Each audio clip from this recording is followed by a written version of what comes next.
Explainer. What's ahead for politically volatile Pakistan? Months of economic discontent in Pakistan have been capped by days of tense drama. Islamabad. Months of economic discontent in Pakistan were capped by days of tense drama. When the week ended, one of the country's most charismatic prime ministers was ousted, and his replacement was a member of a prominent political dynasty.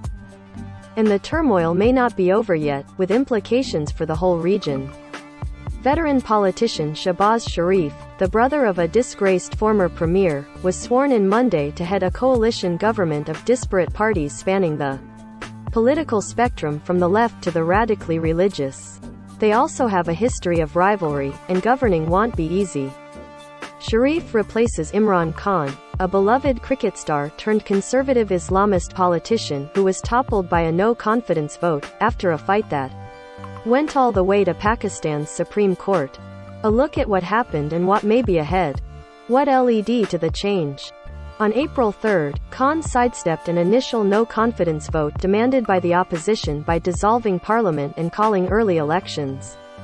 The opposition, which accuses Khan of economic mismanagement, appealed to the Supreme Court. It ruled Khan's move was illegal and the no-confidence vote went ahead early Sunday, removing him from power. Khan has tapped into anti-American sentiment in Pakistan since 9/11, accusing Washington of conspiring with his opponents to topple him because of his independent foreign policy. The U.S. State Department denies any involvement. Still, the change in government may be good news for the U.S., whose chaotic departure from neighboring Afghanistan amid the Taliban takeover has left Washington in need of allies in the region. WHO makes up the government now? The new government is a collection of disparate parties that have fought each other bitterly. The largest are Sharif's Pakistan Muslim League, PML, and the Pakistan People's Party, PPP, led by the son and husband of Benazir Bhutto, the slain former prime minister. Both are family-run and family-dominated, allowing no leadership challenges. The third biggest partner is the pro-Taliban and radically religious Jamiat-e-Ulema-e Pakistan, or Assembly of Clerics. Its religious schools are spread across the northwest, not far from the Afghan border, and have supplied soldiers to the Afghan Taliban and the homegrown Pakistani Taliban. The leaders of the JUI, also are a family dynasty, led by Faisal-ur-Rahman. The leadership of all three parties are tainted by allegations of corruption. That includes Sharif, who was to have been indicted Monday on money laundering charges. They deny the charges as politically motivated.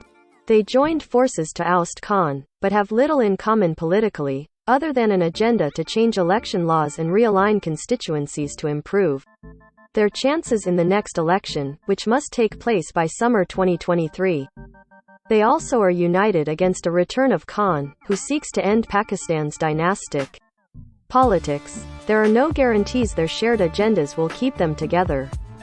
Emboldened by nationwide rallies that brought out hundreds of thousands of his supporters Sunday, Khan also seems to want to force early elections through street power.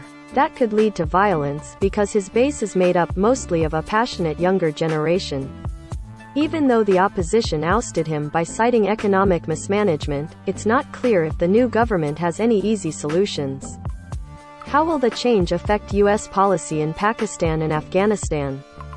When asked after the Taliban takeover of Afghanistan if Pakistan would aid the U.S. with territorial rights, Khan said, "Absolutely not," saying his country would only be a partner in peace but not in war.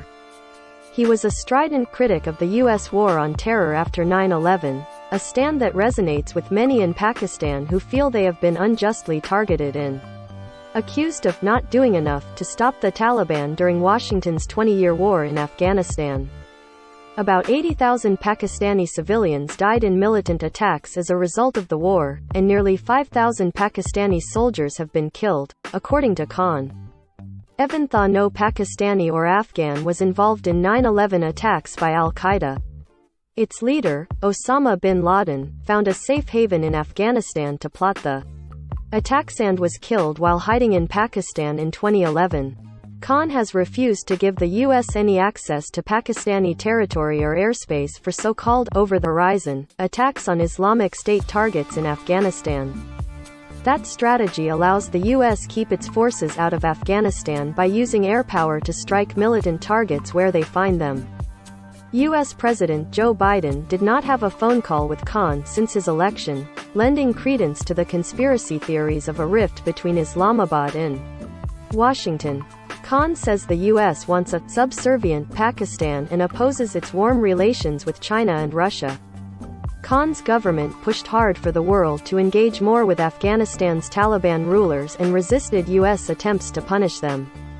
Khan was deeply critical of Biden's decision to earmark $3.5 billion in Afghanistan's reserves held in the U.S. for the families of 9/11 victims. While Pakistan resisted recognition of the Taliban under Khan, it led efforts to move the world in that direction. He justified some of the Taliban's restrictive rules, such as stopping education for girls beyond the 6th grade, on tradition and culture. That raised the ire of many, even those in Afghanistan. Washington is likely to find more willing and like-minded partners among the new government in dealing with Afghanistan's Taliban rulers. What economic troubles lie ahead? The opposition said Khan had failed to properly manage the economy, with both inflation and energy prices soaring. He tried last month to cut the price of gas at the pump by 10 Pakistani rupees, a few US cents, but it's almost certain his successors will have to raise them again. Pakistan also is a net importer of oil and gas from Russia, which is waging war in Ukraine. The family of the new prime minister controls one of Pakistan's biggest business houses, owning sugar and steel mills. Sharif's win strengthened the Pakistani rupee from 86 to 82 to the dollar, and the troubled Karachi Stock Exchange made modest gains. Khan's government was praised internationally for managing the coronavirus pandemic with smart lockdowns that protected the important construction industry, which provides jobs to the poorest. His anti-corruption reputation encouraged Pakistanis abroad to send money home, returning $29.4 billion in 2020-21. That amount is expected to climb to $31 billion in 2021-22. But the economic future still looks bleak. The Islamic Development Bank expects Pakistan's gross domestic product to slow to 4% from 5.6% last year, and inflation is expected to rise from 8.9% in 2021 to about 11% this year. Follow Kathy Gannon on Twitter at http://twitter.com/KathyGannon.